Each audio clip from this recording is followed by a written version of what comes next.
એટલે અહીંયા આવેલા બધા મીઠા વાલસોયા પ્રેમાળ ગુજરાતીઓને હું અભિનંદન આપું છું કે તમે આજે વર્કિંગ ડેના દિવસે આટલો સમય તમારી ભાષા માટે કાઢ્યો છે, મારે માટે નથી કાઢ્યો.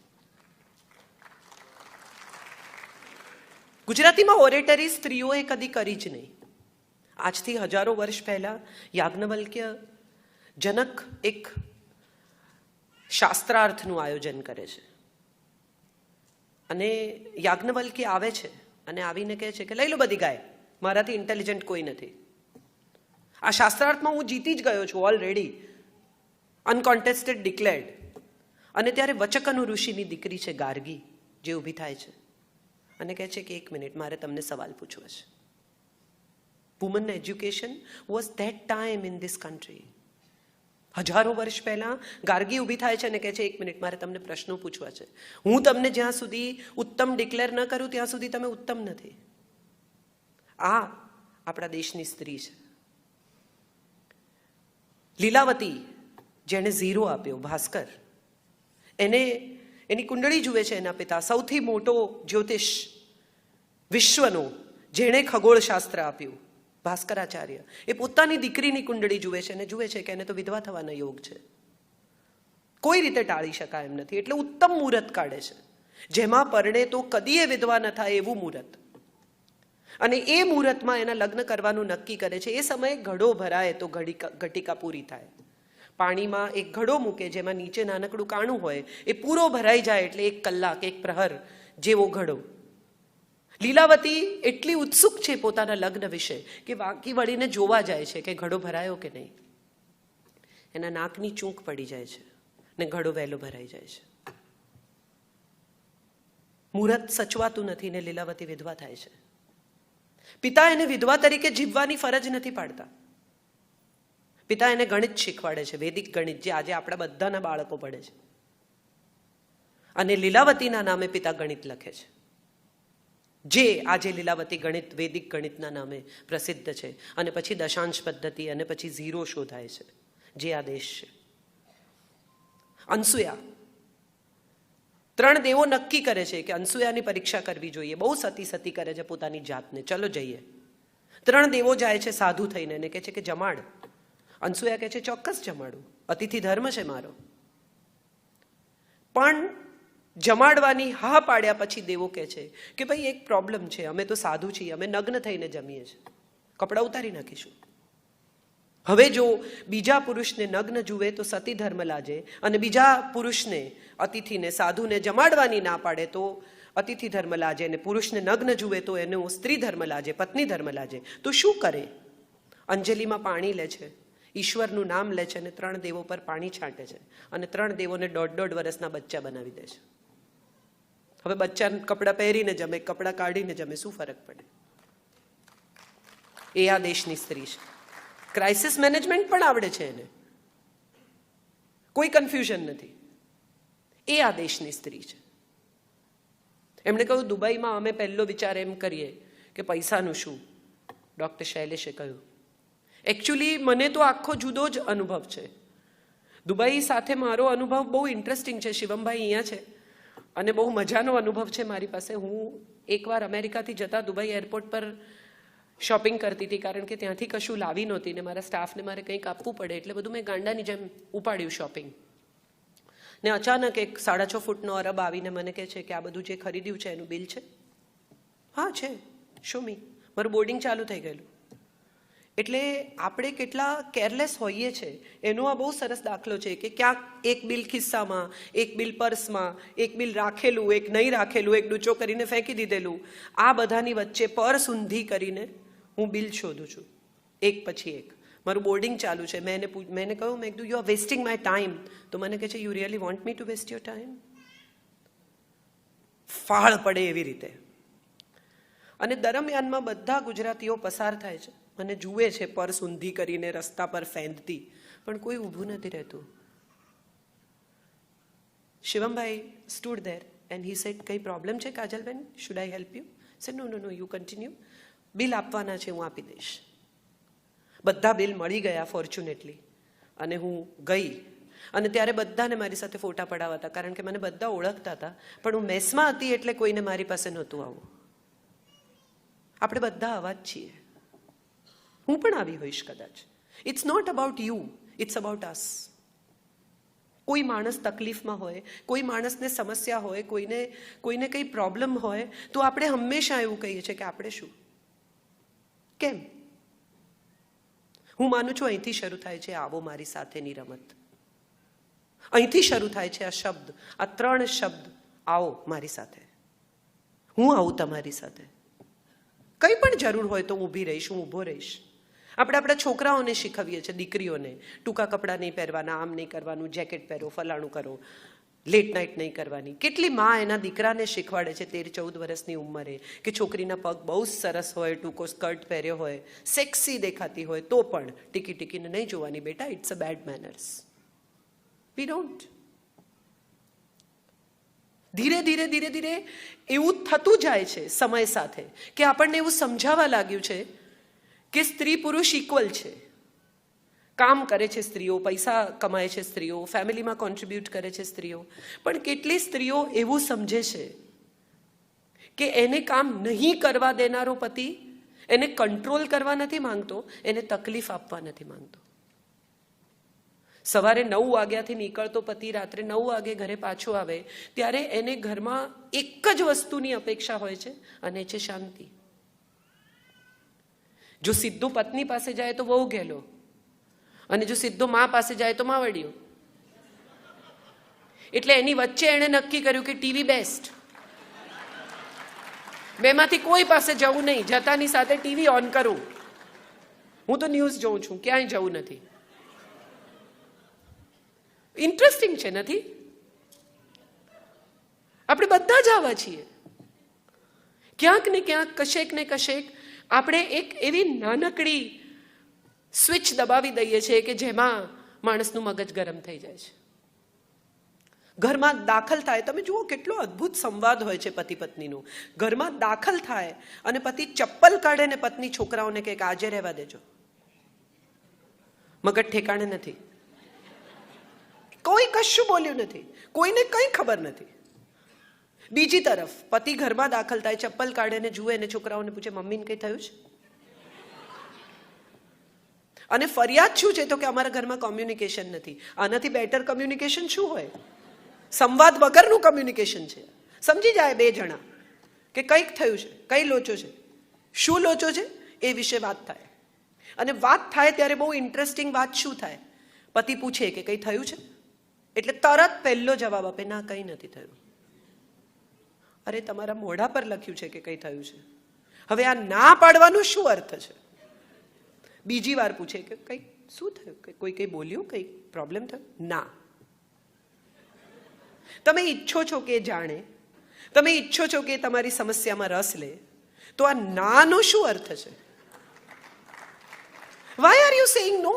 Yes, something has happened and I need to talk to you about it. જે આપણે નથી કરતા. આપણું કમ્યુનિકેશન ઊંધું છે. પત્ની પૂછે, પતિ ઘરે આવે, સ્ટ્રેસ્ડ હોય, સિગરેટ પીતા હોય તો 1-2 સિગરેટ પી જાય, ચીડાઈ જાય નાનકડી વાતમાં, તો પત્ની પૂછે કે કંઈ થયું છે? ના. તારે જાણવાની જરૂર નથી. પણ એને જાણવું જ છે. એ તમારા જીવનનો ભાગ છે, અર્ધાંગીની છે. અને તમે એમ કહેશો કે તારે જાણવાની જરૂર નથી એટલે તમને એમ લાગે છે કે ફ્રીજમાંથી ગુલાબજાંબુ ખાશે. એને પણ એટલું જ સ્ટ્રેસ થવાનું છે જે સ્ટ્રેસ તમારા ચહેરા પર દેખાય છે. આપણે શેરિંગ ભૂલી ગયા છીએ. સંવાદ ભૂસાવા લાગ્યા છે ઘરોમાંથી. કેટલી સુંદર રચના હતી એક સમયે આપણા પરિવારોની કે દાદાજી બહાર ગયા હોય ચાલવા મંદિરે, પાછા આવે, દાદી માટે દવા લાવવાની હોય તો દવા લઈ આવે, ઘરના કેળા લાવવાના હોય તો કેળા લાવે, બીજી 4 વસ્તુ લાવવાની હોય તો શાકભાજી લઈ આવે. બંને જણા હિંચકે બેસે. દાદાજી આવે ત્યાં સુધીમાં દાદીએ ચા તૈયાર કરી રાખી હોય, ખબર હોય કે 6:05 આવશે. અને વાત શું કરે? કંઈ જ નહીં. પણ પરિવારને લગતી તમામ ઝીણી ઝીણી વિગતો એકબીજા સાથે શેર કરે. આજનો સમય એવો છે કે આપણને લાગે છે કે એને સ્ટ્રેસ થશે, એને નથી કહેવું, પણ એને નહીં કહો તો વધારે સ્ટ્રેસ થશે. આપણે ભૂલી ગયા છીએ. They care for you, they love you. If you don't tell, they'll think 10 more things which are irrelevant, which are not important. So we don't communicate. We don't talk, we don't share. We don't let the other person enter in our own world that we have created, our castle. જરૂર નથી તારે જાણવાની, એને બહુ જ જરૂર છે જાણવાની. એને કહો, એને રાહત થશે. એ સલાહ આપશે તો તમારે માનવી હોય તો માનવાની, ના માનવી હોય તો નહીં માનવાની. પણ at the same time sharing is the most important part which probably we have started missing out on. આજે જ હું વાત કરતી હતી હંસાબેનને ઘેર, મારી ભત્રીજી પરણી છે એની સાથે, કે છોકરાઓ કેટલા લોનર થઈ ગયા છે. તમે જુઓ, ટીનેજના છોકરાઓ પોતાના રૂમમાં, પોતાની દુનિયામાં, પોતાના લેપટોપ પર, પોતાના સ્ક્રીન પર, પોતાના જગતમાં છે, અને એમને ઓફ સ્ક્રીન રાખવા શક્ય જ નથી. કારણ કે બધા જ બાળકો એક જ સિટીમાં, એક જ પ્રોબેબલી સોસાયટીમાં એ લોકો સ્કાઇપ પર વાત કરે છે. હમણાં મારા એક દોસ્તને મેં પૂછ્યું કે શું કરે છે તારો દીકરો અક્ષત, તો એને કહું કદી કદી રૂમની બહાર પણ આવે છે. અમદાવાદમાં વચ્ચે પટેલ આંદોલન થયું ત્યારે ઇન્ટરનેટ બંધ થઈ ગયું, ત્યારે બધું ફરતું હતું, અને એમાં એક બહુ સુંદર મેસેજ હતો કે ટીનેજના છોકરાઓને ખબર પડી કે પરિવારના લોકો પણ સારા માણસો છે. કારણ કે ઇન્ટરનેટ બંધ હતું એટલે પરિવાર સાથે થોડીક વાત થઈ, અને ત્યારે ખબર પડી કે આ લોકો સાથે પણ વાત થાય, સારા માણસો છે. ફ્રેન્ડ્સ ઇમ્પોર્ટન્ટ થઈ ગયા છે. કેમ થઈ ગયા છે? કારણ કે આપણે એમને જજ કરતા થઈ ગયા છે. આમ કરાય, આમ ન કરાય. એ આવીને તમને એમ કે બહુ મજા. આ એક બહુ ઇન્ટરેસ્ટિંગ વાત છે જે મારે તમારી સાથે શેર કરવી છે. એક વાક્ય તમામ લગ્ન જીવનમાં ગુજરાતી સ્ત્રી બોલે છે, હળહળતું જુઠ્ઠું બોલે છે અને બોલે જ છે. આ કયું વાક્ય છે ખબર છે કોઈને? કેન એનીબડી ટેલ મી? તમે સાચું બોલો, હું તમને માફ કરી દઈશ. વિચારી જુઓ, તમે મને સાચું કહી દો, હું તમને માફ કરી દઈશ. દોસ્ત, આ ટ્રેપ છે, નહીં પડતા. If you are home little late and if you just tell the truth કે મારી બાળપણની બહેનપણી સ્કૂલની, એ લોકો દુબઈ શિફ્ટ થયા છે, મને મળી અને હું કલાક એની સાથે વાતો કરતો હતો. હા, 1 કલાક મારે માટે તો કોઈ દિવસ નથી મળતો. પણ તમે તો એક ઘરમાં એક છત નીચે 20 વર્ષથી રહો છો, આ 20 વર્ષે મળી. સ્કૂલમાં આપણે બધા, I am sure you also remember and I also remember, કે એકાદ જણ પર દિલ આવી ગયું હોય, સાયકલની ચેન ઉતરી જાય એને જોઈએ એટલે, ચોપડીઓ પડી જાય, કોઈ પણ બહાને ત્યાં ઊભા રહેવું હોય, ઝાડ નીચે તડકામાં એની વેઇટ કરવાની. ઘટના તો કંઈ બને નહીં, એ તમને જુએ ને તમે એને જુઓ, એથી વધારે કોઈ હેપનિંગ નથી ત્યાં. અને છતાંય બધાએ એકાદ વાર તો કર્યું જ હોય. નોટમાં નામ લખ્યા હોય, પછી ફાડી નાખ્યા હોય, ને તો ઘસી ઘસીને ભૂસી નાખ્યા હોય. આ બધા પછી તમે તમારી દિશામાં, એની દિશામાં, સમય વીતે, વર્ષો પછી સ્કૂલનું કોલેજનું એલ્યુમિનાય થાય અને તમને મળે. એ દિવસ એટલા તૈયાર થાય, પરફ્યુમ નાખે, બધું બરાબર છે ને, ચામડી વામડી સારી લાગે, અને પછી જ્યારે તમે ત્યાં પહોંચો ત્યારે એમ થાય કે આની પાછળ ટાઈમ વેસ્ટ કર્યો. આ 20 વર્ષ મેં મારી જિંદગીના આ બેન પાછળ કે આ ભાઈ પાછળ વેસ્ટ કર્યા. કારણ કે જેના અદ્ભુત વાળ હોય, આમ કરીને તમારી સામે જોતા હોય, ત્યાં હવે ટાલ હોય. ફિટનેસ, જે તમે જેના સ્પોર્ટ્સ માટે જેને ચાહતા હોય, એની ફૂટબોલ મેચ જોવા જતા હોય, એનું હવે પેટ બહાર હોય. સમય બધાને બદલી નાખે છે. ને હું એવું માનું છું કે આ બદલાતા સમય સાથે જે નથી બદલાતા ને, એ મિત્રો છે. એને તમારા લુક સાથે કોઈ નિસ્બત જ નથી. એ તમને ચાહે છે બસ. I am sorry about my health. એ તમને ચાહે છે બસ. કેમ? કારણ કે તમે જે છો એવા તમને સ્વીકારે છે. લગ્ન જીવન, કેટલા લોકો અહીંયા પરણેલા છે? બધા એવું ના કહો. કોઈને ના પાડવી હોય તો અધિકાર છે, એ બધા ના કરો. કેટલા લોકો વિધિસર પરણ્યા છે? કેટલા લોકોને સપ્તપદીના વચન યાદ છે? જુઓ મજા આ દેશની,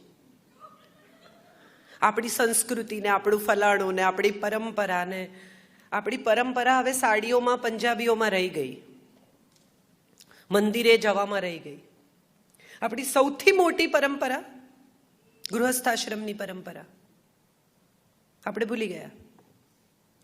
50,000 રૂપિયાનું ઇન્વેસ્ટમેન્ટ, તમે તો બધા એમણે કહું પૈસા ગણો છો, 50,000 રૂપિયાનું ઇન્વેસ્ટમેન્ટ કરવાનું હોય તો કેટલા બધા તમે બધા જુઓ છો કે વોલેટાઇલ હશે માર્કેટ તો શું થશે ને, યુલિપમાં નાખશો કે શેમાં નાખશો ને, કેટલા યુનિટ ગણશો ને, પછી અમારે વચ્ચેથી ઉપાડવું હોય તો શું કરવાનું, નહીં તો શું કરવાનું. આખી જિંદગી ઇન્વેસ્ટ કરો છો, તમને ખબર જ નથી કે તમે શું વચન આપ્યા ને શું લીધા. બ્રાહ્મણે કીધું, તમે રિપીટ કર્યું, વાત પૂરી થઈ ગઈ.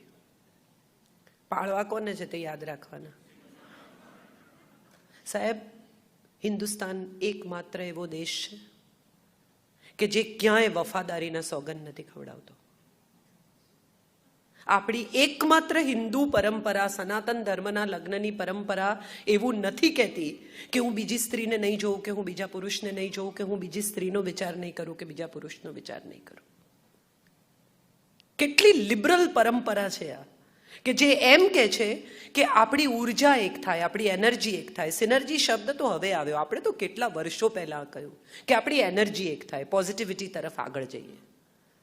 આપણે સાથે મળીને ઋતુના સુખ ભોગવીએ. આ ઋતુઓ કઈ છે? શિયાળો, ઉનાળો, ચોમાસું. આ ઋતુઓ મનની ઋતુઓ છે.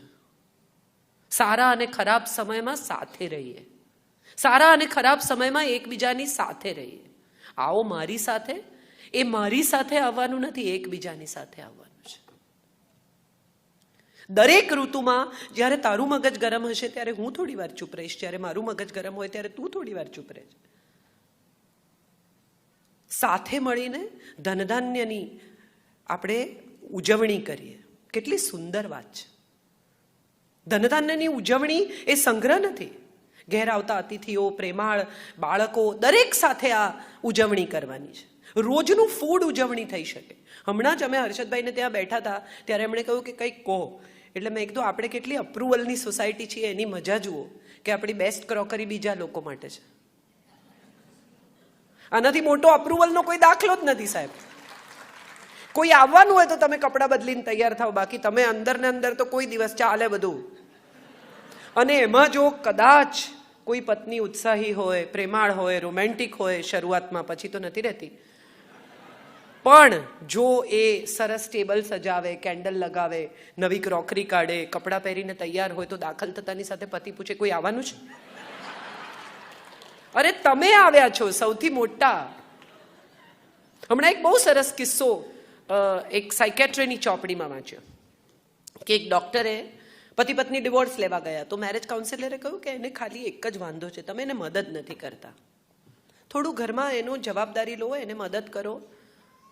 તો પતિએ બહુ વિચાર કર્યો કે વાત તો સાચી, આટલા વર્ષોમાં મેં એને કંઈ મદદ નથી કરી, બિચારી હાથે બધી મગજમારી કરે છે.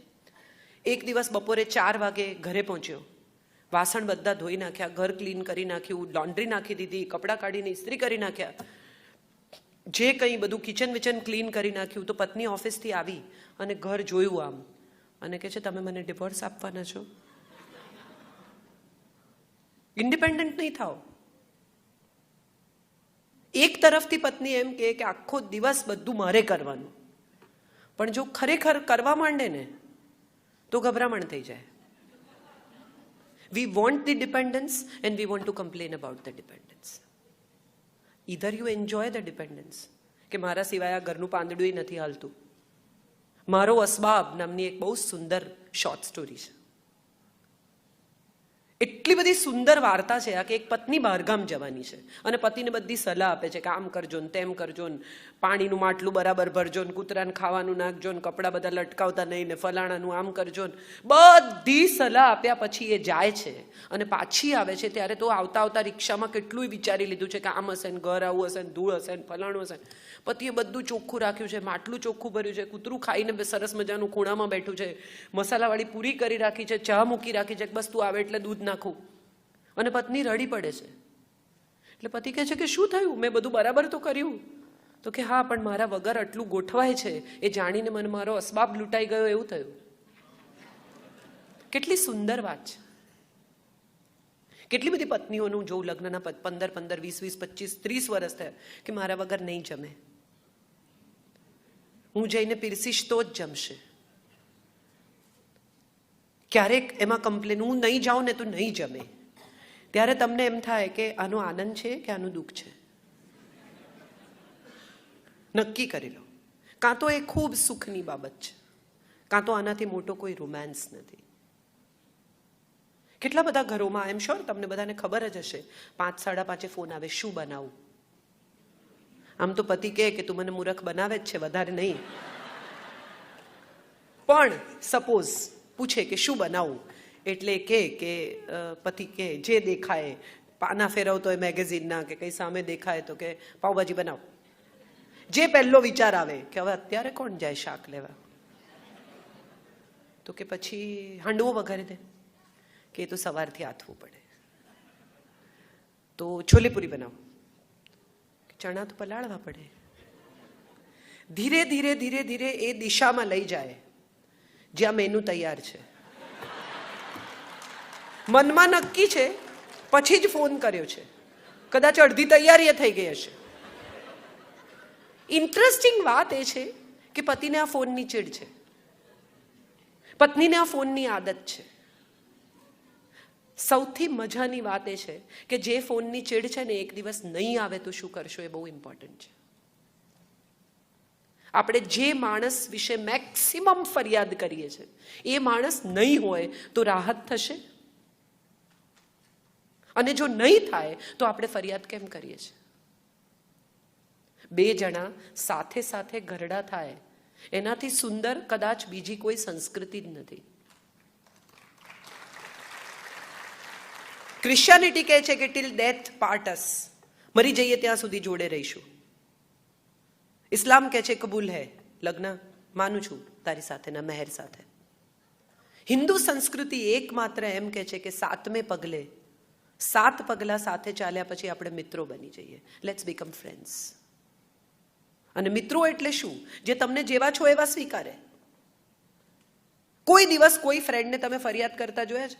જે મોડા આવતા હોય ને એને માટે એવું કે એને અડધો કલાક વહેલો ટાઈમ આપજો, પણ કમ્પ્લેન ના કરે, સ્વીકારી લે કે એવા જ છે, છોડો. પણ એ છોડ્યા પછી પણ છોડતા નથી, એ મિત્ર છે. કેમ પતિ પત્ની એકબીજાના મિત્ર નથી? કેમ માતા પિતા સંતાનોના મિત્ર નથી? કેટલા બધા ઘરોમાં પિતા બાળકને જજ કરે, આમ કરાય, આમ ન કરાય, પગે લાગો. આપણે કેટલા બધા છોકરાઓને કહે છે પગે લાગો. કદી કોઈ દિવસ આપણે બાળકને પગે લાગવાનું કારણ આપ્યું? પંચતત્વ, 5 ઇન્દ્રિય ભેગી થાય અને અહંકાર સાથેના મેં પ્રણામ છે. આપણે કોઈ દિવસ કીધું જ નહીં પગે લાગ, મોટા છે. મોટા છે માટે શું કામ પગે લાગવાનું? તમારા છોકરાઓ હવે લોજિક સાથે જોડાયા છે. ટેકનોલોજી એક જ વસ્તુ શીખવે છે ને, લોજિક. વાય જનરેશન છે આ. વાય કેમ કરવાનું? આપણે એમને કોઈ દિવસ કહેતા જ નથી. તિલક કરાવે, ના પાડે, નથી કરવું. કોઈ દિવસ આપણે એમને કહ્યું જ નથી કે આપણી આખી બોડીની કોન્શિયસનેસનું સેન્ટર છે. She just spoke about neurons and brain. આ આપણી આખા શરીરનું કોન્શિયસનેસનું આ સેન્ટર છે. એ સેન્ટર ઉપર પ્રેશર આવે, તિલક થાય, કંકુ લાગે, ચંદન લાગે, તો એ સેન્ટર એક્ટિવેટ થાય, તમારી બુદ્ધિ તેજસ્વી બને, તમે વધુ પ્રજ્ઞાવાન થાઓ. એવું આપણે શીખવતા જ નથી. કરો. કેટલા વર્ષો પહેલા, આજથી સદીઓ પહેલા જે માણસે મિત્રમાંથી ગુરુ થઈને ગીતા શીખવી, ગીતાનો કહેનારો પણ સંસારી ને સાંભળનારો પણ સંસારી, બંનેને 1 થી વધારે પત્નીઓ, અને છતાંય વાત શું કરી તો કે કર્મ સંન્યાસની. એવું કઈ જરૂરી નથી. અમારે જયભાઈને અમારા લગ્ન ઉપર બોલવાનું હોય બંને જણને તો બહુ મજા આવે. જયભાઈને હું કહું કે તમે લગ્ન પર શું બોલશો, ને હંમેશા કે અરે હોય લોકો મૃત્યુ પર બી બોલે છે, એને માટે કે મરવું થોડી પડે. ગીતા કેટલી અદ્ભુત પુસ્તક છે. આજે તમે જુઓ કે હાર્વર્ડમાં ભણાવવા માંડ્યા એટલે આપણને થયું કે ગીતા બહુ ઇમ્પોર્ટન્ટ છે. શરૂ થાય છે પહેલો અધ્યાય અર્જુન વિષાદ યોગ, અને અર્જુન વિષાદ યોગની મજા એ છે કે અર્જુન બોલે છે અને કૃષ્ણ સાંભળે છે, ક્યાંય વચ્ચે ઇન્ટરપ્ટ નથી કરતા. અને એથી આગળ જઈને જો આપણે આપણો ધર્મ, આપણી પરંપરા, આપણી સંસ્કૃતિ સમજવી હોય તો એક ક્લેરવોયન્સ સંભળાવે છે એક આંધળાને. સંજય છે કે જેને દિવાલો ભેદીને દેખાય છે, અને એક ધૃતરાષ્ટ્ર છે જે આંધળા છે. એને આ ગીતા નરેટ કરવામાં આવે છે, જે બની રહી છે તે. અને કૃષ્ણ જ્યારે આખો અર્જુન વિષાદ યોગ પૂરો થઈ જાય છે, અર્જુન બોલી લે છે પોતાની વાત, ત્યારે બોલવાનું શરૂ કરે છે. શ્રી કૃષ્ણ ઉવાચ. અને સાહેબ મજા જુઓ આપણી સંસ્કૃતિની, આપણી કથાઓની. જેમ મેં કહ્યું કે સ્ટોરી ટેલિંગ બહુ ઇમ્પોર્ટન્ટ છે. આજે હું મારી દીકરીને કે મારા બાળકને આ સ્ટોરી ટેલિંગ સ્વરૂપે ગીતા સંભળાવી શકું. ગીતા એ કોઈ માણસના મરી ગયા પછી વાંચવાનું પુસ્તક જ નથી. તમે કશું ઘરમાં લાવો, ટેકનોલોજીથી ભરપૂર કોઈ સાધન, અને એની સાથે એક મેન્યુઅલ આવે. એ મેન્યુઅલ વાંચ્યા વગર તમે પ્લગ ઇન કરો, ધડાકા થઈ જાય, કોઇલ બળી જાય, જે થવાનું એ પૂરું થાય, પછી તમે મેન્યુઅલ વાંચો, એનો અર્થ નથી. આપણા દેશમાં ગીતા માણસના મરી ગયા પછી વાંચે છે. જે જીવન જીવવાની શૈલી છે, જે જીવન જીવવાનો રસ્તો છે, એને આપણે માણસના મરી ગયા પછી ઘેર વંચાવીએ છીએ, અને એ બ્રાહ્મણ વાંચે છે. આપણે શું લેવા દેવા? ખાલી બેસાડી છે ગીતા ઘેર. કેટલી ઇન્ટરેસ્ટિંગ વાત છે. આગલે દિવસે શિબિરમાં પણ કહી શક્યા હોત. કેમ કે છે કુરુક્ષેત્રની વચ્ચે? He could have said it yesterday evening. એ લોકો શિબિરમાં એક સાથે રહેતા હતા. ત્યાં ના કહ્યું કે બેસો બેસો તમને ગીતા સંભળાવું.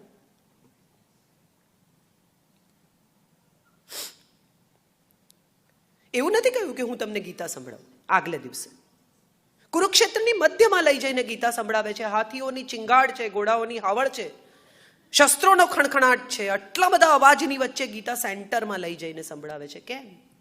કારણ કે બધા જ સાંભળી શકે. દ્રોણ પણ સાંભળે, ધૃતરાષ્ટ્ર પણ સાંભળે, દુર્યોધન પણ સાંભળે, કર્ણ પણ સાંભળે, અને અર્જુન પણ સાંભળે. ગીતા જે ગ્રહણ કરે છે તેની છે. તમને સમજાય તો ગીતા તમારી, તમને ન સમજાય તો બ્રાહ્મણની.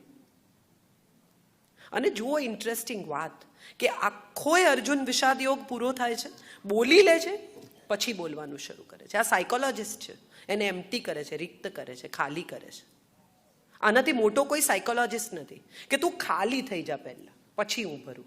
એક બહુ સુંદર ઝેન વાર્તા છે. એક શિષ્ય જાય છે સાધુ પાસે રોજ અને કે મને જ્ઞાન આપો, મને જ્ઞાન આપો, મને જ્ઞાન આપો, મને જ્ઞાન આપો. એટલે એક દિવસ સાધુ કહે છે કે આ કપમાં ચા ભર, જ્ઞાન જોઈએ છે ને. તો કે આમાં કેવી રીતે ભરવું? આ તો ભરેલો કપ છે. કે ભરતો ખરો, શું થાય? તો કે ઢોળાઈ જાય. એ જ્ઞાનનું પણ એવું જ છે, ખાલી થવું પડે પછી ભરાય.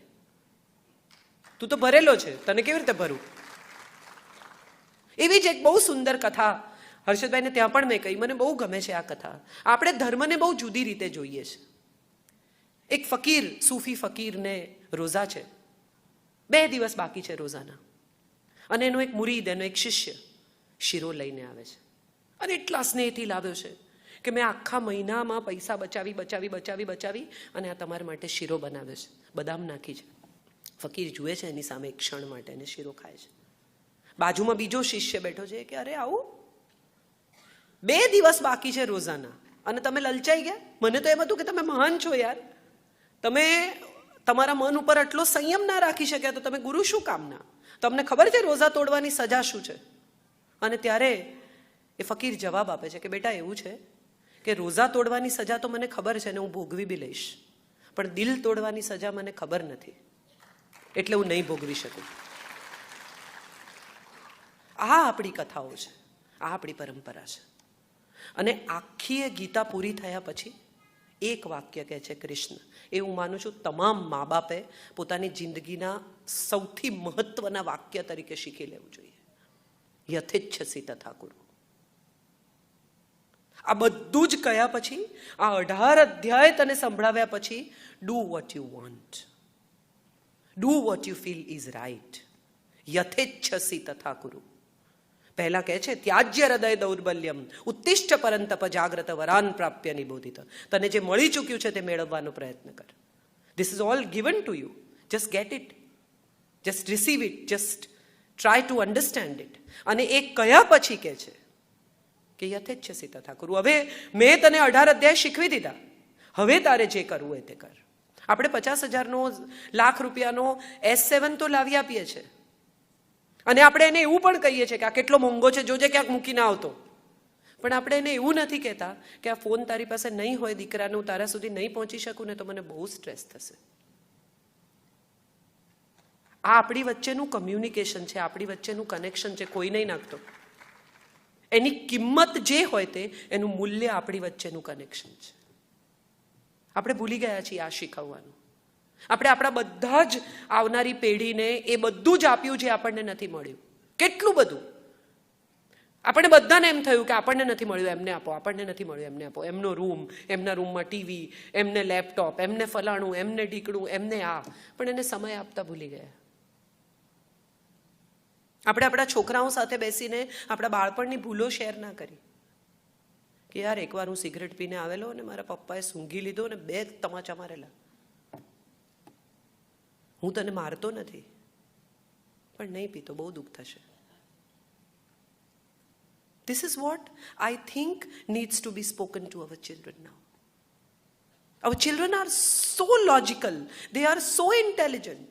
તમે જોઈ હશે એડ્સ ગૂગલની, મને એટલી બધી ગમે છે. બાળક જન્મતાની સાથે ઓનલાઈન જાય છે, પોતે જ પોતાનો ફોટો પાડીને ઓનલાઈન કરે છે. આ સત્ય છે. આપણને ગમે કે ન ગમે, બધા મમ્મી પપ્પા વડે હું કરું છું. ચૂપ રહે, હું તારી માં છું. અને પછી 2 જ મિનિટમાં જવું પડે, આઈફોન લોક થઈ ગયો બેટા.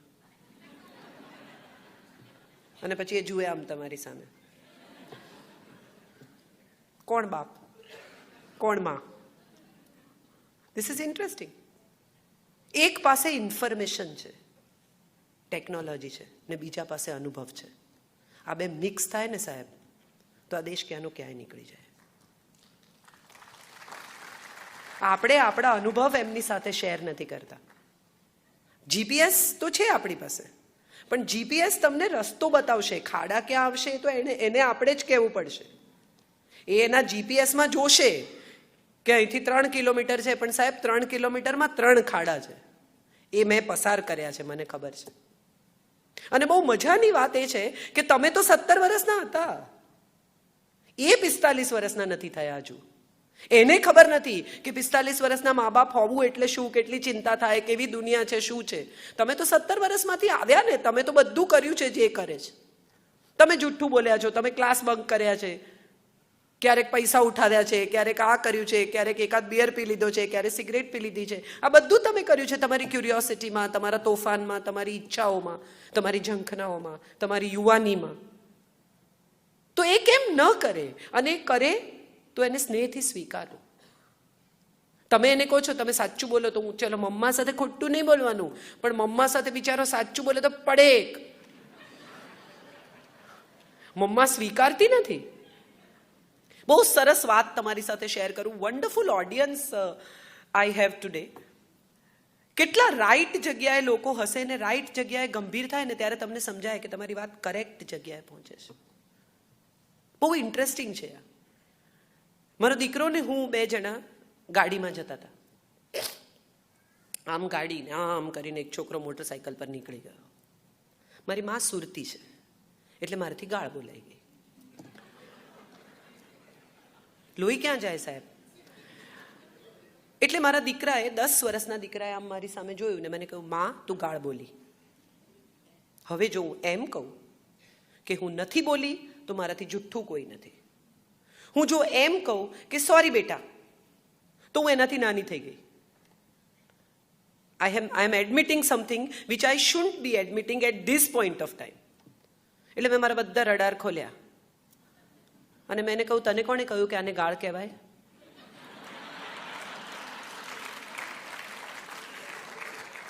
આ મા બાપ છે. This is what you are supposed to do. This is what you are supposed to actually make for your children.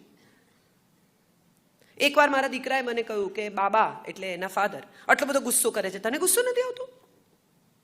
મેં કીધું હું તને ક્યારેક કહીશ, આપણે પછી વાત કરશું.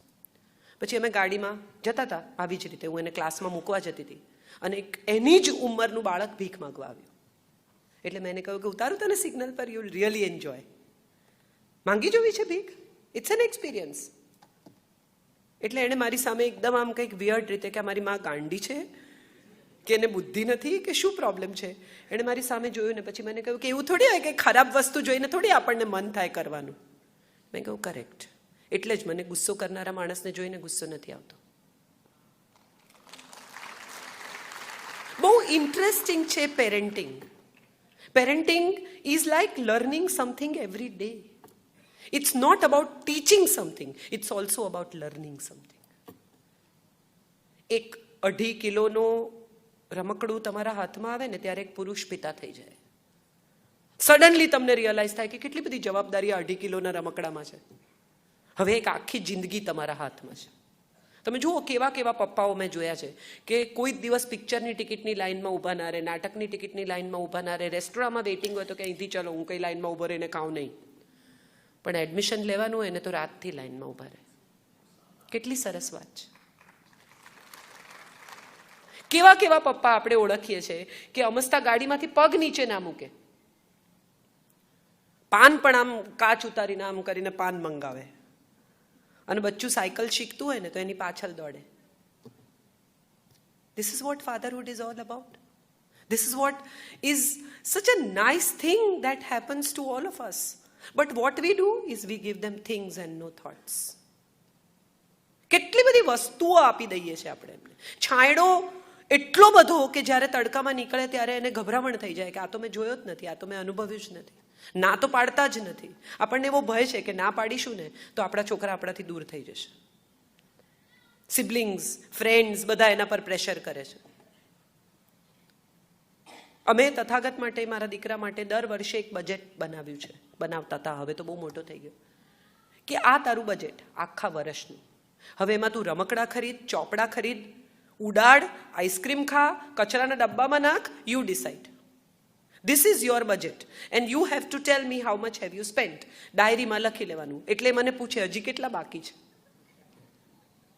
આ હજી કેટલા બાકી છે ને એ વાતે એને શીખવાડ્યું કે એક લિમિટેશન હોય છે, એક લાઈન હોય છે જેની બહાર જવાની તમને તક નથી હોતી. અને ત્યારે મને સમજાયું કે આ આપણે આપણા છોકરાઓને શીખવવાનું છે કે આટલું જ છે. એ એન્વાયરમેન્ટની બાબતમાં પણ છે.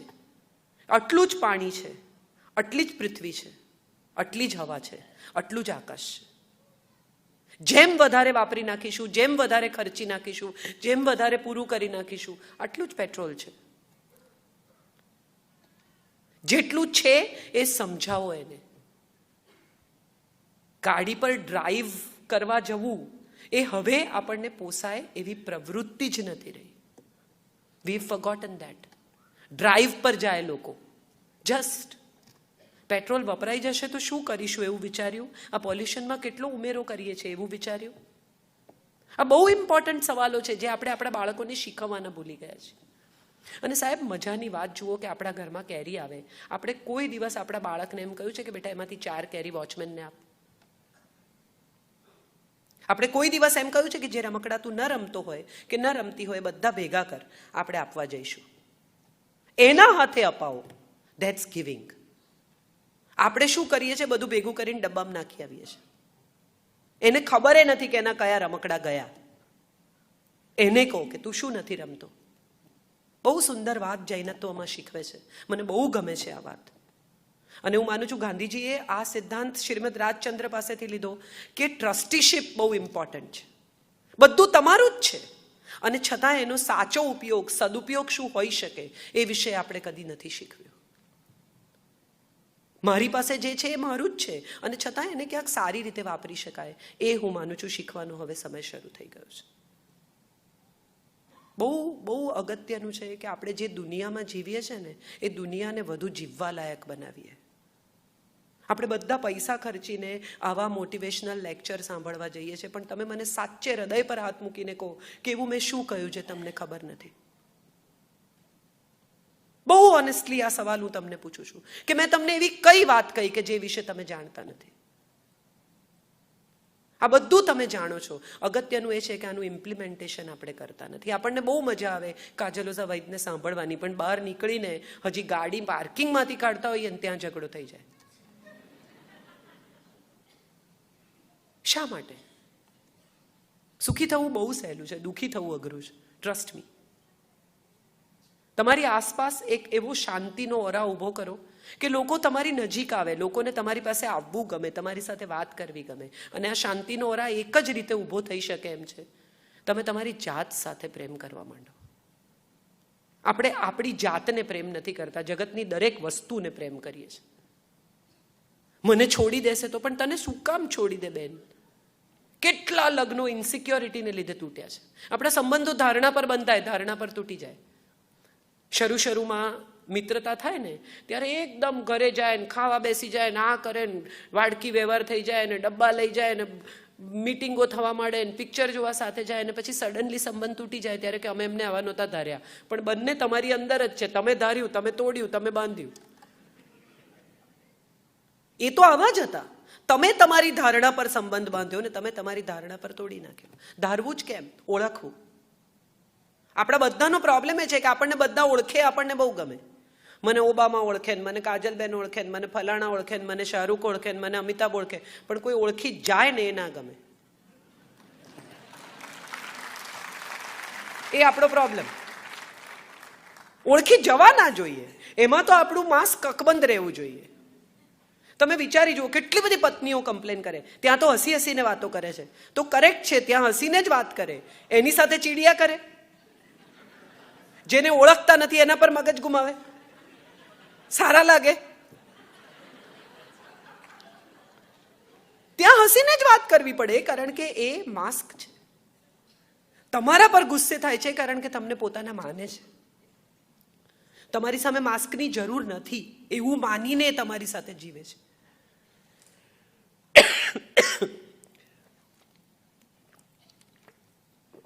ખોટું હોય તો કહો, એને એવું કહેવાનું તમારે મારી સાથે પણ એવી જ રીતે વર્તવું. હમણાં એક બહુ સરસ જોક કોઈકે મને મોકલ્યો છે, મને બહુ ગમ્યો. કે એક પતિ પત્ની બહાર નીકળ્યા ઘરની અને ગાડીમાં પંચર પડ્યું. એટલે પતિ પત્નીએ સવાલો પૂછવાના ચાલુ કર્યા કે એસી ચાલશે, હું અંદર બેસું કે બહાર નીકળું, મારો મેકઅપ ખરાબ નહીં થાય ને, મારી સાડી, અને કેમ પંચર પડ્યું, તમે જોયું નહોતું, હવા ચેક નહોતી કરી, કાચ આવ્યો, ખીલી આવી. દરમિયાનમાં એક ભાઈ આવા શિવમભાઈ જેવા ત્યાંથી પસાર થયા, એટલે એમણે કહ્યું કે કંઈ હેલ્પ જોઈએ? એટલે પતિએ કહ્યું કે હા, તમે થોડીક વાર મારી વાઈફ સાથે વાત કરો ને તો હું ટાયર બદલી નાખું. હું એના સવાલના જવાબો આપવામાં વ્યસ્ત છું માટે ટાયર નથી બદલી શકતો, બાકી કામ તો 5 જ મિનિટનું છે. એક પતિ પત્ની રોજ ચા પીવા બેસે ગેલેરીમાં. તો પત્ની રોજ જુએ કે સામેવાળી કપડાં સૂકવે છે, એ જ એનો ટાઈમ. એટલે પત્ની બૂમો પાડે કે આ કેટલા ગંદા કપડાં ધુએ છે, કેટલા મેલા કપડાં ધુએ, જુઓ તો ખરા, કઈ સમજતી નથી બાઈ. એક દિવસ બેઠા અને પત્નીએ કહ્યું કે અરે વાહ, આજે તો બહુ ચોખ્ખા કપડાં ધોયા છે. એટલે પતિએ કહ્યું ના, મેં આપણી બાલ્કનીનો કાચ સાફ કર્યો છે. સંબંધોમાં આટલું જ હોય છે, આપણો કાચ સાફ કરવાનો હોય છે. સામેવાળાના કપડાં ગંદા કે ચોખ્ખા તો પછી થાય છે. આપણો કાચ લૂછો, એમાંથી દેખાતી વાત બહુ ઇમ્પોર્ટન્ટ છે. પત્ની સાથે વાત કરવા માટે માણસને કહેવું પડે એવી વાત જ શું હોય? કેમ પતિ પત્ની વચ્ચે અદ્ભુત સંવાદ ન હોય? કેમ બાળકને એમ ન લાગે કે મારા મા બાપ તો એક જ છે, છૂટા પડશે જ નહીં? એક જ વાત વિશે માં ના પાડે એટલે તરત પપ્પા એમ કે તો કે તું તાર કર. નો. એકવાર પત્ની ખોટી પણ હોય તો પણ એણે ના પાડી છે માટે પતિએ સ્ટેન્ડ બાય જ કરવાનું. અને એકવાર પતિ ખોટો હોય તો પણ એણે ના પાડી છે કે હા પાડી છે માટે પત્નીએ સ્ટેન્ડ બાય જ કરવાનું. ઘરમાં વકીલ નહીં આપો તમારા સંતાનને, નહીં તો એ તમને એકબીજાની સામે વાપરતા શીખી જશે. પહેલું બાર્ટર અહીંથી જ શરૂ થાય છે. તું આમ કર તો હું આમ કરીશ. આપણે એને શું કહીએ? જલ્દી કર. આંખ ખુલે એવું પહેલું વાક્ય, જલ્દી કર, ચાલ જલ્દી, ચાલ જલ્દી, ચાલ જલ્દી. અને પછી જ્યારે 13-14 વર્ષનું થાય ને ઊભું ઊભું ખાય ત્યારે આપણે કે બેસીને શાંતિથી ખા. પણ ક્યાંથી ખાય? તમે એના મગજમાં જલ્દી સિવાયનો કોઈ શબ્દ જ નથી નાખ્યો. કોઈ દિવસ પિતાએ એવું કહ્યું કે ચાલ આજે હું નથી જતો, આપણે 2 જણા સાથે રહી ઘર સાફ કરી નાખીએ. કોઈ દિવસ પિતાએ એવું કહ્યું કે ચાલ આજે આપણે 2 રસોઈ બનાવીએ. કોઈ દિવસ પિતાએ એવું કહ્યું કે મમ્મી બહુ થાકી જાય છે, ચાલ આપણે 2 વાસણ ધોઈ નાખીએ બેટા. એના પોતાના લગ્ન જીવન માટેની. તારી મામા અક્કલ નથી એવું કહેનારા પિતા બહુ જોયા આપણે. પણ એ ભૂલી જાય છે કે કાલે સવારે આ જ વાક્ય આ જ રીતે તમારી સામે વપરાશે. તમારામાં અક્કલ નથી, કારણ કે આ જ ભાષા આપણે શીખવી. બહુ સમાજ રચના ગૂંચવણ ભરેલી છે એવું મને ઘણીવાર લાગે છે. અને મને એવું લાગે છે કે આપણે સાચા બટન દબાવવાનું ભૂલી ગયા છીએ. ખોટા બટન બધા આપણે દબાવી દીધા છે, એટલે લાઇટો ખોટી જગ્યાએ થવા માંડી છે. મંદિર જવું એ પરંપરા નથી, દીવો કરવો એ પરંપરા નથી, સાડી પહેરવી એ પરંપરા નથી. મને તો ગમે છે એટલે હું પહેરું છું. વિશ્વના આખા તમામ પોશાકોમાં સૌથી સિડ્યુસિવ અને સૌથી ગ્રેસફુલ જો કોઈ પોશાક હોય તો એ સાડી છે. જે ભાગ ખુલ્લા રાખવાના છે એ બહુ ગ્રેસફુલી ખુલ્લા રહે છે, જે ઢાંકવાના છે એ બહુ ગ્રેસફુલી ઢંકાય છે. આ આપણા દેશની પરંપરા છે, આપણું વસ્ત્ર છે, માટે હું પહેરું છું. આપણે એને જો પરંપરાઓ શીખવવી હશે તો પરંપરાઓ શીખવી પડશે, જાણવી પડશે, એના સવાલોના જવાબો આપવા પડશે. આપણે જો એક સરસ પરિવાર જોઈતો હશે તો સૌથી પહેલાં આપણે શીખવું પડશે કે એક સરસ પરિવાર શું છે. તમે તમારા ફોનમાં બિઝી હો. કેટલા બધા ફાધર્સ મેં જોયા છે કે ડિનર પર લઈ જાય, એમ કે એક અઠવાડિયામાં એકવાર અમે બધા જોડે ડિનર કરીએ છીએ. પછી ડિનર પર બહાર જઈને ફાધર ફોનમાંથી જૂના વોટ્સએપ કાઢે અને મમ્મીને કહે કે ઓર્ડર કર. આ ડિનર નથી. હું હમણાં નવરાત્રિના ઉપવાસ કરું છું અને મેં બાપુને કહ્યું, મુરારી બાપુને મેં કીધું હું ઉપવાસ કરું છું બાપુ. તો કે બહુ સરસ, થાય છે? મેં કીધું હા થાય છે. તો કે હવે ડિજિટલ ઉપવાસ કરી જુઓ. આપણે બધાએ કરવા જોઈએ. 2 કલાક જો આપણે ફોન બંધ રાખી શકીએ, ટેલિવિઝનથી દૂર રહી શકીએ, આઈપેડથી દૂર રહી શકીએ, તો હું માનું છું કે આખી પ્રવૃત્તિ બહુ અદ્ભુત રીતે પરિવારને આપી શકાય. સ્ક્રીન આપણા બધાનો સમય ખાય છે. તમે વિચારો કેટલા બધા લોકોના સવારે 9 વાગે, 6 વાગે, 5 વાગે મોબાઈલ પર વોટ્સએપ આવે. જીવન આમ છે ને, મિત્રો આવા છે ને, પરિવાર આવું છે ને, ફેમિલીને બહુ ધ્યાન આપવું છે. અરે ભાઈ, તું 5 વાગ્યામાં ઉઠીને ફોનો કરસ, પહેલા ફેમિલીને ધ્યાન આપ. તારી પત્ની માટે 1 કપ ચા બનાવ આ વોટ્સએપ કરવાને બદલે.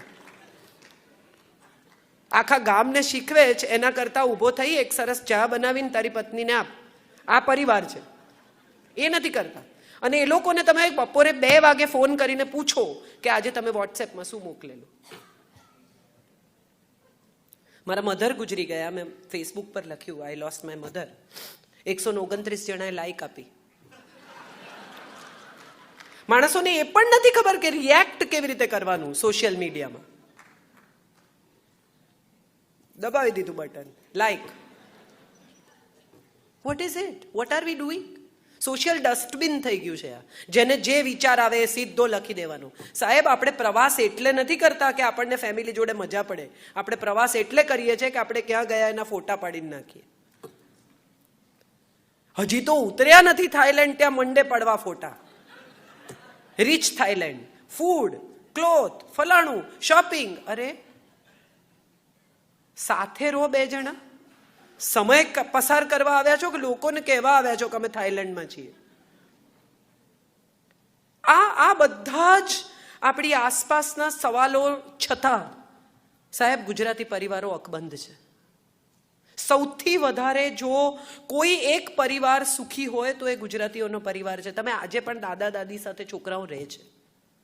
તમે યુપી જાઓ, બિહાર જાઓ, સ્ત્રીની જે સ્થિતિ છે ને તમે જુઓ તો જ તમને સમજાય કે આવી સ્થિતિમાં કેવી રીતે સ્ત્રી જીવી શકે. ગુજરાતમાં રાત્રે 2 વાગે બેકલેસ પહેરીને, ફૂલ દાગીના પહેરીને છોકરી એકલી 2 વ્હીલર પર પાછી આવે અને મા બાપને જીવ થડકારો ના થાય. કેમ? ગુજરાતની પોલીસ બહુ સક્ષમ છે એટલે? સ્ત્રી બહુ દાદી છે એટલે? ગુજરાતનો પુરુષ બહુ સંસ્કારી છે એટલે?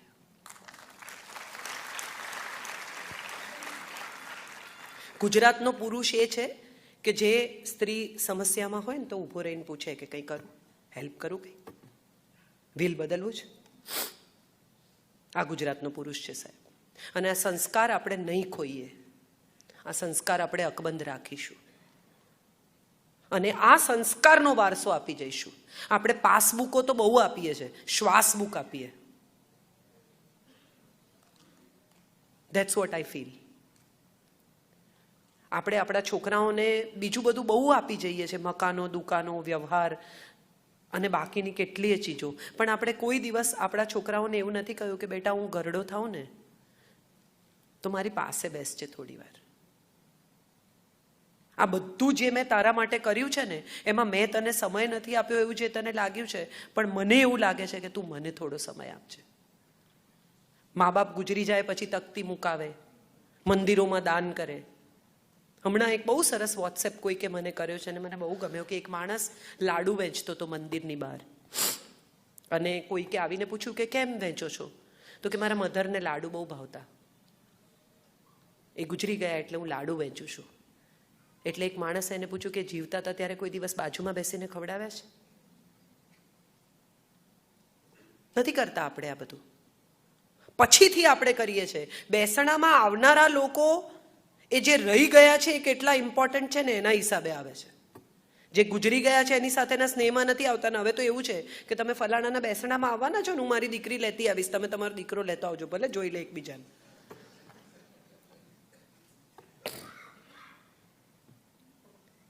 આપણે બધા જ ક્યાંક ને ક્યાંક કશેક ને કશેક રસ્તો ભૂલી ગયા છે. Let switch on our GPS for life.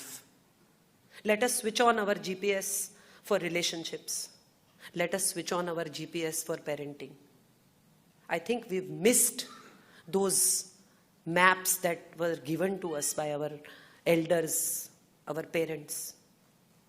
મને યાદ છે કે હું પહેલી વાર 18 વર્ષ મને પૂરા થયા ત્યારે મારા ફાધરે મને કહેલું કે ચલ આજે તને દારૂ પીવડાવું. My 18th birthday. And my first drink was with my father and he told me કે બેટા એવું છે કે દૂધ પણ બહુ પીઓ ને તો ઝાડા થઈ જાય. દુનિયામાં શું કેટલું એનું પ્રમાણ આપણે નક્કી કરવાનું છે. તું ક્યુરિયોસિટીમાં કોઈ બીજા માણસ સાથે દારૂ પીએ અને તને કંઈ નુકસાન થાય એને બદલે હું તારા પિતા તરીકે તારી સાથે પહેલી વાર જિંદગીમાં તારી ક્યુરિયોસિટી પૂરી કરું તો એ કદાચ તને ફરીથી જિંદગીમાં બીજી વાર આવું કરવા માટે મજબૂર નહીં કરે.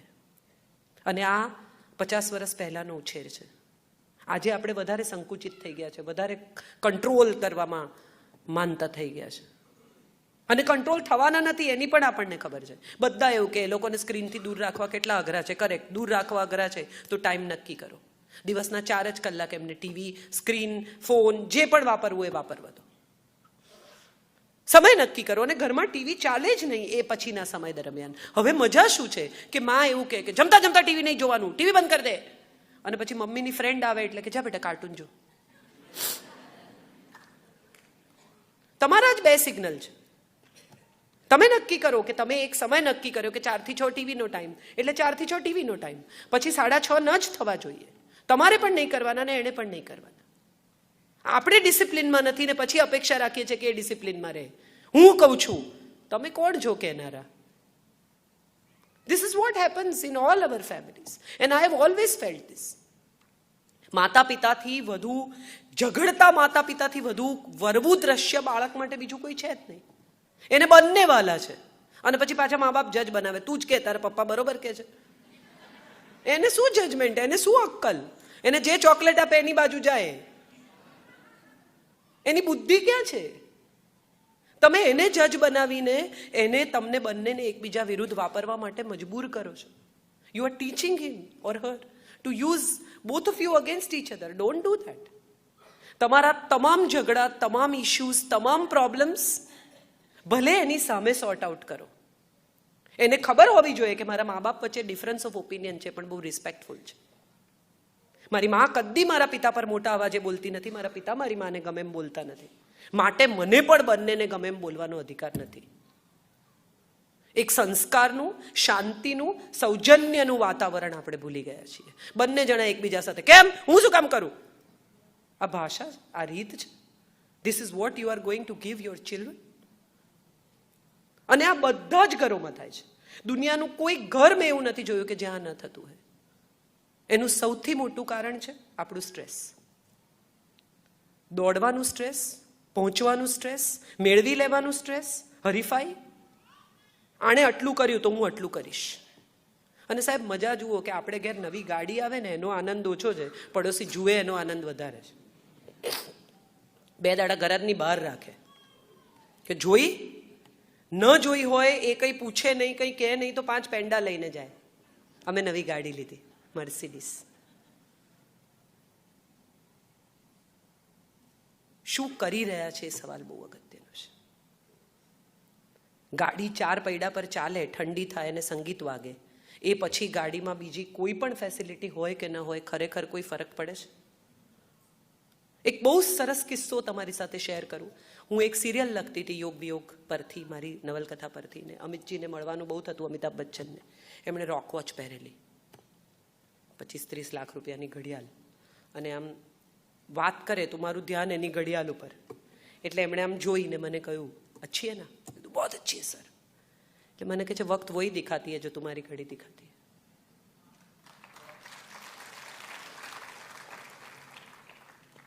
ત્યારે મેં એમને હસીને કહ્યું, મેં કીધું સર ये पहन के कोई भी बोल सकता है. BMW માં બેસીને રડવાની તો મજા જ આવે સાયકલ કરતા.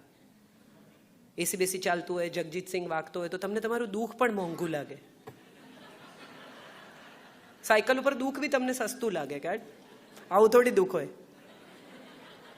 કરેક્ટ. પણ એટ ધ સેમ ટાઈમ એક સવાલ મારે એ પૂછવો છે કે જો એક જ સમયે બધાની ઘડિયાળ બતાવતી હોય તો આપણને બધાને લાઈક શી સેડ 24 કલાક જ મળ્યા છે. કોઈ કેમ બહુ આગળ જતું રહ્યું ને કોઈ કેમ બહુ પાછળ રહી ગયું? કેમ એવું થયું કે કોઈનો પરિવાર બહુ મજા કરે છે, કોઈના પોતાની પત્ની સાથેના પતિ સાથેના સંબંધો બહુ સરસ છે, કોઈના સંતાન સાથેના સંબંધો બહુ સરસ છે? આપણે બધાને 24 કલાક મળ્યા, આપણને બધાને એક જ અવસ્થામાં જીવવાની તક મળી, તો આપણે કેમ એ ન કરી શક્યા જે બીજા લોકો કરી શક્યા? કારણ કે આપણે પ્રયાસ ઓછો કર્યો, આપણે પ્રવાસ ઓછો કર્યો. 2 લોકો એકબીજા સુધી પહોંચવાનો પ્રવાસ કરે ને ત્યારે બંને જણાએ ઇક્વલ પ્રવાસ કરવો પડે. એ પતિ પત્ની હોય, સંતાન અને માતા પિતા હોય, બધાએ એક સરખું એકબીજા તરફ ચાલ્યા કરવું પડે છે સાહેબ. 2 ડગલા ચાલીને જે અટકી જાય છે ને ત્યાં જ ઊભા રહી જાય છે, અને જે એકબીજા પરત્વે ચાલ્યા જ કરે છે એ એકબીજામાં ભળી જાય છે, ખબર નથી પડતી કે સાથે ક્યારે ચાલતા થઈ ગયા. આવો મારી સાથે બહુ ઇન્ટરેસ્ટિંગ લાઈન છે. અદી મરઝબાના શો કરતા મુંબઈમાં દૂરદર્શન પર, અને ત્યારે એણે એક બહુ સરસ વાત કહેલી. આ મરઝબાન સાહેબે કહેલી છે એટલે મારે એમની જ ક્રેડિટ સાથે કહેવી પડે કે 2 લોકો જોડે ચાલતા હોય ને તો મારો જમણો હાથ હોય ને એનો ડાબો હોય. ઇટ ઇઝ ઇમ્પોસિબલ કે હું મારા જમણા હાથે એનો જમણો હાથ પકડું. So 2 different people with different mentalities, different upbringing, different frames are walking together. They are not similar. You cannot expect 2 people to be the same. But when they walk, they have to walk in the same direction. They have to go in the same direction at the same speed. કેટલા બધા પરિવારોમાં આપણે જોઈએ છે કે પતિ સડસડાટ આગળ નીકળી જાય અને પત્ની પાછળ રહી જાય, કોઈ યાર પત્ની સડસડાટ આગળ નીકળી જાય, પતિ પાછળ રહી જાય. તમે તો સાથે ચાલવાનું નક્કી કરેલું યાર, વોટ હેપન્ડ? સાથે નીકળેલા એક દિશામાં, એવું નક્કી કરેલું કે સાથે પહોંચીશું, સાથે ઘરડા થઈશું, સરસ સફેદ વાળ સાથે આવશે, ચશ્મા સાથે પહેરીશું, સાથે સાથે તબિયતની ફરિયાદ કરીશું, સાથે સાથે ડેન્ટલ ટ્રીટમેન્ટ કરીશું. What happened? What made you go in the different directions? Your ambitions. The competition that you think, it's a comparison, it's not competition. We have always compared ourselves with others. આપણું સુખ અને આપણું દુઃખ પણ બીજાની સરખામણીએ સારું કે ખરાબ છે. આપણું ઇન્ડિવિજ્યુઅલ સુખ કે દુઃખ તો છે જ નહીં સાહેબ. બાજુવાળા કેટલી મજા કરે છે માટે આપણે મજા કરવી જોઈએ. એ હેલોવીન ઉજવે છે માટે આપણે ઉજવવો જોઈએ. એ કોળું લાયા એટલે આપણે લાવો. તમારે શું લેવા દેવા કોળા જોડે? લપ મૂકો. દરેક વસ્તુ આપણે કોમ્પિટિશનમાંથી નીકળીને કમ્પેરિઝનમાં આવી ગયા છે. આના પતિ કેટલી મદદ કરાવે છે? અરે ભાઈ કરાવે છે, તમે આવો છો ત્યારે કરાવે છે, બાકી ટીવી જ જુએ છે તમારી જેમ જ, સેમ, કોઈ ફેર નથી. ઇમ્પોર્ટન્ટ થોડીક જ વાતો છે જ્યાંથી હું મારી વાત પૂરી કરીશ, પછી આપણે ક્વેશ્ચન આન્સર પર જઈશું એક નાનકડા બ્રેક પછી. એક બહુ સરસ પ્રસંગ છે જે મને બહુ ગમે છે, અને હું માનું છું કે આનાથી ઉત્તમ કદાચ દાંપત્ય જીવનનું ઉદાહરણ ન હોઈ શકે. કબીરના ગુરુએ એના લગ્ન કરાવી દીધા પોતાની દીકરી સાથે. લાલીને લઈને કબીર ઘરે આવે છે અને લાલી રડે છે. કબીર પૂછે છે કે કેમ રડે છે?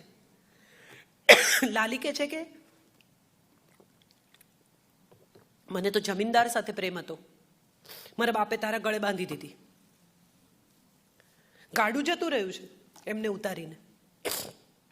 કબીર હસે છે ને એને કહે છે ચલ તને મૂકી આવું, તારે જેને ત્યાં જવું હોય એને ત્યાં. એટલે પેલી કહે છે કે આ મારા કપડાં ખરાબ થઈ જાય, કેટલો કાદવ હતો રસ્તામાં, ભૂલી ગયો. કબીર કહે છે ચાલ ખભે બેસી જા, તને આવીને આવી સરસ મજાની મૂકી આવું. એટલે એને ખભે બેસાડીને કાદવમાંથી કબીર પસાર થાય છે ત્યારે પેલી રડવા માંડે છે ફરી અને કહે છે મારે નથી જવું. કબીર ઉતારે છે ધીમે રહીને નીચે સાઈડમાં અને એને કહે છે કેમ નથી જવું? હમણાં રડતી હતી કે જવું છે, હવે કહે છે નથી જવું, મને સમજણ નથી પડતી. અને ત્યારે લાલી જવાબ આપે છે કે જે મને આટલું સાચવીને બીજાને ઘેર મૂકવા જવા તૈયાર છે, જો હું એની સાથે રહું તો એ મને કેટલું સાચવે. આપણે બધા આવા છીએ. બીજાને ઘેર મૂકવા જવાનું હોય ને તો બહુ સાચવીને લઈ જઈએ છીએ, પણ આપણે રાખવાનું હોય ને તો સાચવતા નથી. એક બીજો બહુ સરસ પ્રસંગ કહીને મારી વાત હું પૂરી કરીશ. બે સાધુઓ નદી કિનારે ઊભા છે. એક સુંદર સ્ત્રી તૈયાર થઈને આવે છે, પાણી ચડ્યું છે અને સ્ત્રી ગણિકા છે. એટલે કહે છે કે મારે સામે ક્લાયન્ટ છે ત્યાં જવાનું છે, પણ હવે તો કપડાં ને બધું ગંદુ થઈ જાય. તો જુવાન સાધુ છે એ કહે છે બેસી જા મારા ખભે, હું તને મૂકી દઉં સામે. બંને જણા નદી પાર કરે છે, સામે જાય છે.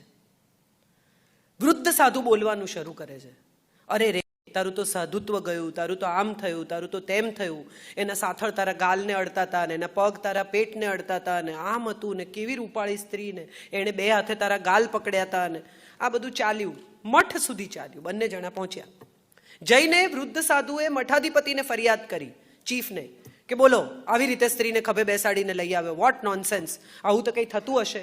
અને ત્યારે મઠાધિપતિ પેલા જુવાન સાધુને પૂછે છે કે તારે કંઈ કહેવું છે? એટલે જુવાન સાધુ હસીને કહે છે કે સાહેબ મેં તો એને નદીના કિનારે ઉતારી દીધી, આમના ખભે હજી બેઠી છે.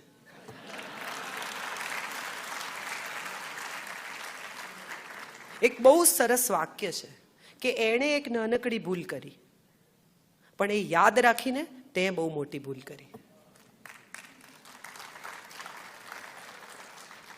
बहुत सुंदर शेर है मुनव्वर राणा नो, कुछ ऐसे मैंने अपने को आजाद किया, कुछ ऐसे मैंने अपने को आजाद किया, कुछ लोगों से माफी मांगी, कुछ को मैंने माफ किया. મુકુલ ચોકસીનો શેર છે. કિસ્સો કેવો સરસ મજાનો છે, બેઉ જણ સુખી થયાનો છે. કિસ્સો કેવો સરસ મજાનો છે, બેઉ જણ સુખી થયાનો છે. પલ્લુ તારી તરફ નમ્યાનો તને, મને આનંદ ઊંચે ગયાનો છે. ગુલઝાર સાહેબની એક બહુ સુંદર રચના સાથે મારી વાત પૂરી કરીશ. મને બહુ ગમે છે આ નઝમ.